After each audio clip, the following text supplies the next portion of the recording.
Hey guys, it's TheFrXion here, Tiger12, however you call me, I don't really care, and welcome back to World of Tanks. Now, I thought, why not do something that doesn't take a lot of time, but that can be done quite easily, and, is quite enjoyable as well. I do have quite the tank collection currently on this server, and I do have quite a couple of unique vehicles, which aren't that unique anymore, and aren't very unique at the start. So basically, let's call them um, very common vehicles that might have been unique once, but aren't unique anymore. And I'm talking about the Stug IV today. Now, the Stug IV is a very interesting vehicle. It was the very first tank that they introduced through the personal missions. And if we can't look at the personal missions right there because the Stug IV at tier 5 doesn't allow you to compete in any of the personal missions. It was the very first vehicle you unlocked, but at the same time, it also was, I think, the very first mission that, or very first reward tank that people weren't that interested in. Now, why is that? Well, I think there are several factors. It just isn't very unique. There's the Stug 3G, the Stug 3J, or something like that, and the Stug 3G, the tier 5 counterpart to it, the non-premium or non-reward vehicle, actually is better than it. In a lot of the sense, it is just more mobile, and it just kind of is better than the non-premium. It is a premium, but it doesn't have the premium ability to earn more credits. And I think the T28 HTC is just more interesting in the fact just how it looks. And the T55, obviously people love it, and the Object 260, people love that as well. So why does the Stug 4 doesn't get that much love? I think it's a great tank. I think, well, not characteristically speaking, I'm leaning a little bit out of the window, but I really enjoy this tank.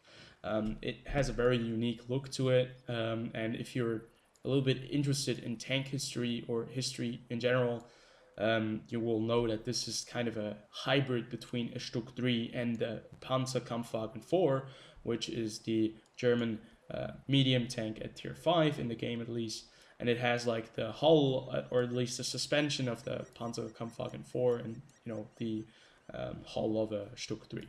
And it has some side skirts right here that did protect the vehicle, I think, a little bit from shrapnel, from maybe anti-tank grenades if they exploded right next to, instead of, on the hull, it exploded on the side skirts right there. And it protected the tracks a little bit as well. So this is like at the later stages. I think it was produced in 1943 in December. Throughout to the end of the war, and they produced, I think, something along the lines of 1,100 vehicles, and it's very interesting.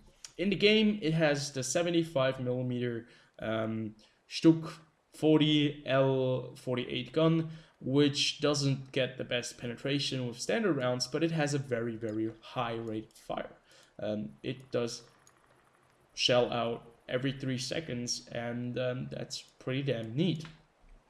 So, is there any other special thing about this vehicle? It's rather not fast. I think the Stug 3G is faster than the Stug 4. It's basically an anti-tank gun, which used to be an anti-infantry gun at the beginning of the war, where they had, it's Sturmgeschütz. It's basically translated to,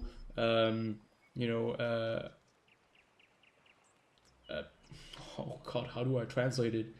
A breaching vehicle, breach tank, because it was supposed to breach lines, and it used to have the short 75mm gun, which I think the Stug 3JB, Stug 3B did carry at the beginning of the war, and was quite successful against those infantry positions.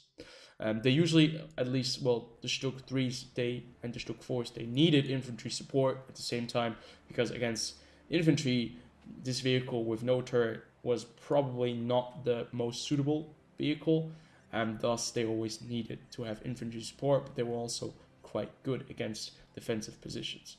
This version right here, obviously, is intended to fight against vehicles, against tanks. That is why they introduced the long barrel 75mm gun. And you could see it's quite interesting to see how vehicles did develop in their time. And I think it's always nice to see that the very specific detail that Wargaming do give these vehicles, and you know, it's quite a lot of love that goes into this, and I think it's really interesting to see. You can actually still see some Stug IVs in museums, but you can also see them, I think, on the border of Romania, where I think right down in Romania, Bulgaria, they used some of them as defensive positions. They just took the turret and they just basically put the tank into the ground and put some earth over it, and there are not really many left because a lot of them were stolen and sold to tank collectors. But it's really cool that they still use them as defensive positions. So this tank really did survive all the way to the 90s as a defensive position in some parts of the world. So I'd say without further ado, let's jump into a battle and see what this bad boy is all about. For me, it also has a very nostalgic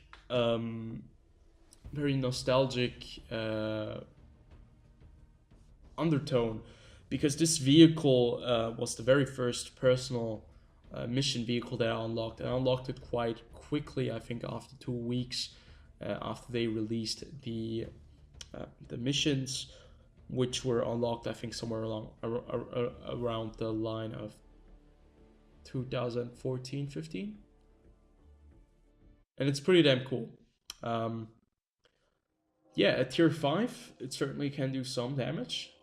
But at tier 6 and tier 7, it does get a little bit more difficult. The very interesting part about these tier 5 tank destroyers, or basically tier 5 tanks in general, is that the HP pool of these vehicles does tend to be very, very small, 360. And if the LHFH-18B2 gets a lucky hit on top of us, he will one-shot us, which isn't that nice because he has a 105mm gun, which can do over 360 HP worth of damage with a single hit. It's kind of a problem with the game, and they still haven't addressed it. Maybe I'll talk about low tier artillery a little bit, especially tier 5 and tier 6, because that's where the most broken artilleries are sitting at, and I think those will really need to be addressed eventually. Sooner than later, that would be better. So you can see a lot of us people are sitting right here, looking down this channel, hoping for someone to actually move in and give us some shots, but it doesn't look like they're contesting the middle at all. Yeah, you can see I'm using XPM. With that, I can see how many games these guys have played, and there are not a lot of players so that have over 2,000-3,000 matches. Actually, there are quite a few, but most of them are rather new to the game. This is going to be a thing that Wargaming will need to address. You know, how do they nurture the new players to the game? Because I can't even imagine how difficult it must be to get into this game now, when it was already very difficult getting into back then. The kind of line of frustration and fun is very easily interchangeable, and you know, it must be really, really difficult when you're a new player to get fixed on this and not get very quickly upset at the state of the game and the state of the community. So this map doesn't really allow us many defensive positions if our team is pushing. So we're kind of wasting the time if we're just sitting in the back. So I'm going to be playing Sturmgeschütz, how the Germans would have played them. Okay, that's totally wrong, the sentence. But how maybe it was intended to be moved forward with some support and going up against tanks with the 75mm gun, which was really able to do a lot of damage back in the days against the KV-1s, and was finally able to penetrate the KV-1 frontally and not just having to rely on the 88mm flak gun that they had to use back then. So our first target is an M3 Lee, and this is probably not the best idea for us to actually engage M3 Lee, although he is a tier below us, and at this tier, you know, one tier below means, yeah, it's just not going to be dealing with a very nice kind of scenario right there. So yeah, what is there to say about this tank? It is very average, but it still is very special to me. The rate of fire is very nice. The top speed isn't that impressive, but you'll get around, and it's a historic vehicle that actually saw combat during World War II, and it's always very interesting to see just what kind of vehicles they had during World War II, and you know, how they developed and evolved.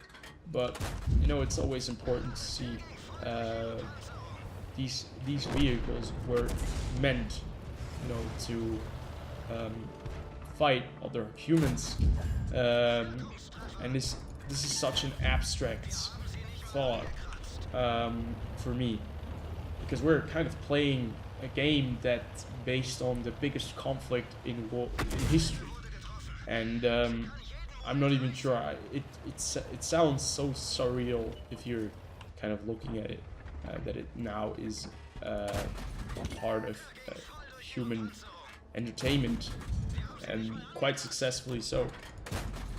But I don't want to go too far into that. We're going to be eating this KV-1 up alive. You can see the 75mm gun right here. It's going to be able to go through the frontal plate and the turret of the KV-1. This is exactly where this vehicle was going to be very successful during World War II, going up against a KV-1. And it was quite a danger to other vehicles as well. But it's interesting to see how German tank development actually did evolve during that time, and how the guns got bigger, the vehicles started to get bigger, and we eventually ended up with a Tiger II, which was, I think, the biggest tank that they produced next to the Maus, which actually saw combat, or the Yak Tiger. And it's very impressive. It's the dimensions got bigger, the vehicles got bigger, the guns got bigger, and yet still it didn't really work out.